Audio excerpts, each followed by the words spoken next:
Gamers are sick and tired of companies screwing us over. We've seen so many instances over the past couple of years of them withholding content in order to sell it as day one DLC, them releasing games buggy and broken and in a half baked state, and of course, the physical versus digital debate has been raging on. There are so many people out there who still want to buy physical, but companies refuse to listen to us, and now we're finding out that not only is the Outer Worlds 2 physical disc for PS5 only holding 1.32 gigs, but to top all of that off, we see the pre-order numbers are abysmal. I have a few different things to show off, but before I get into the topic, if you enjoy the content I create, check out the links in the description, join the community in my live streams, and consider supporting through Patreon or YouTube memberships. Now, we know that companies don't actually care about our feedback. They think they know what is best, and so they will continue to try to sell us slop even if we rage about it. But with Outer Worlds 2, they have faced controversy after controversy after controversy. The initial teasers and trailers didn't really sit well with a lot of gamers. A lot of people said, the first game was okay, but I'm not going to buy this at release. And then they tried to say it was going to be Xbox's first $80 game, which backfired so poorly and so much that they ended up having to take a step back and revert it to $70. And of course, they acted like the good guys, like they were listening to gamers, even though we didn't ask for the price raise in the first place. And with the content that is in the game, like the capitalism messaging, and of course, them really having another cringe squad in order to just promote diversity in games and say, oh my gosh, anybody could be in this game. Yeah, it just hasn't really gone over particularly well with gamers, and not only do the pre-orders seem to be really poor on Steam, but we also now have the physical disc situation that people are extremely upset over. So we had found out towards the beginning of the year that Outer Worlds 2 is actually not getting a physical disc when it released on Xbox, and that it was just going to be a digital download code inside of the box, which is so enraging because we know that companies want to push towards an all-digital future. They don't have to worry about production costs, storage costs, shipping costs. It's significantly easier and cheaper for them to just sell you the game digital. But when you are telling people there is going to be a physical release, you should actually be giving them that. The fact that it is only a digital download code is so enraging because it's not like it says that on, the box in bright, bold letters like Nintendo does with the Switch 2 games that are on game key cards. That's a little bit different as well.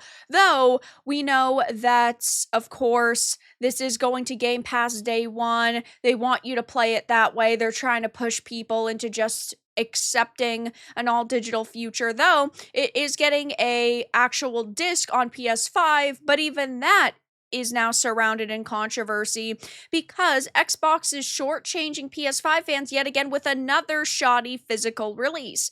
So, it says in another low for physical game releases from Microsoft, it has been discovered that there's only 1.32 gigs of data on the PS5 disc for The Outer Worlds 2, which launches in just a couple of days, really, on October 29th.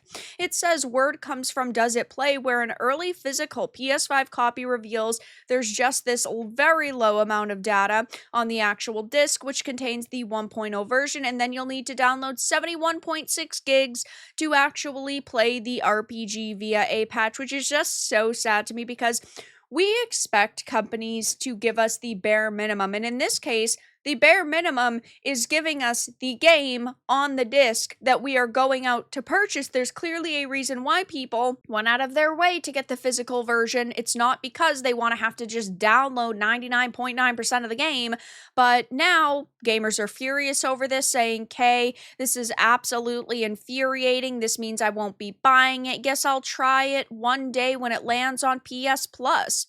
Wow, just wow, it keeps getting worse with Xbox games being physical. Put the whole game on the disc. Instant Pass, disgusting. I've never driven 10 miles to a game store and 10 miles back home just to download a digital game before. Physical is dead, pointing and laughing. No real physical equals no buy. But when you pair this with all of the other controversies, I think that this is definitely going to tip a lot of people into the I'm not going to buy this anytime soon category. We know that they are promoting certain real world messaging in this game. They've talked about how it features themes of capitalism.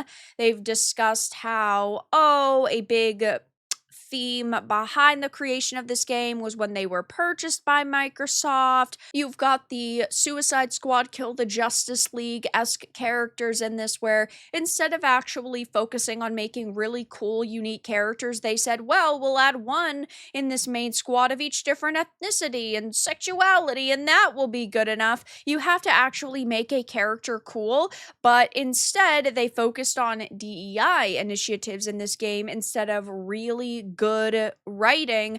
And now we have the pre-orders looking pretty freaking terrible via Steam. Now, this is just Steam. Again, it is coming out on other platforms, and this might not tell the full story, though typically, from what we've seen, with games like this, a title is doing poorly on one platform, that generally means it's doing poorly on others. Typically, you won't see, I don't know, let's say for argument's sake, 1,000 people on one platform, but 100,000 on another. It's usually pretty close, and this looks awful if this reflects the entire story. Now, it does come out on the 29th, so we are 8 days away, but a week away, you would expect the pre-orders to be really high, this to really be popping in the charts, and that's not the case.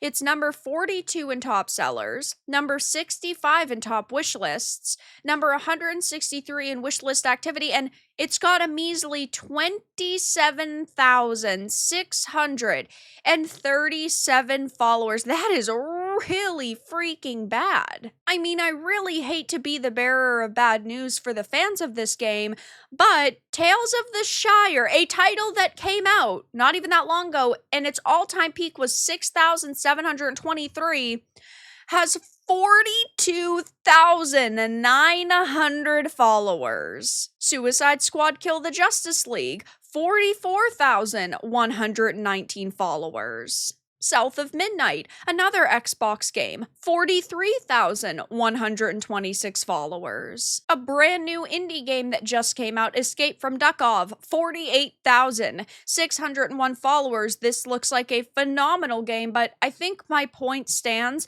that having not even that many followers on the Outer Worlds to a game that they are touting as another major release only has 27,000 followers. That is absolutely abysmal, and I'm curious to see how this will actually turn out when it releases. But we're talking about controversy layered on top of controversy layered on top of controversy, and at this point, I know my excitement has definitely dwindled, and I know a lot of other people feel the same. I mean, if you take to the YouTube trailers and you look at them, they are getting completely ratioed, and the comments are filled with people saying, yeah, this is not going to turn out good. Now, as I always say, if you are personally excited for this game, I hope that you love it, I hope that it's worth your money, and I hope that you thoroughly enjoy it. But for the people who are definitely very hesitant, now you have another reason to be with the PS5 data situation. And again, the pre-orders via Steam are seemingly pretty freaking bad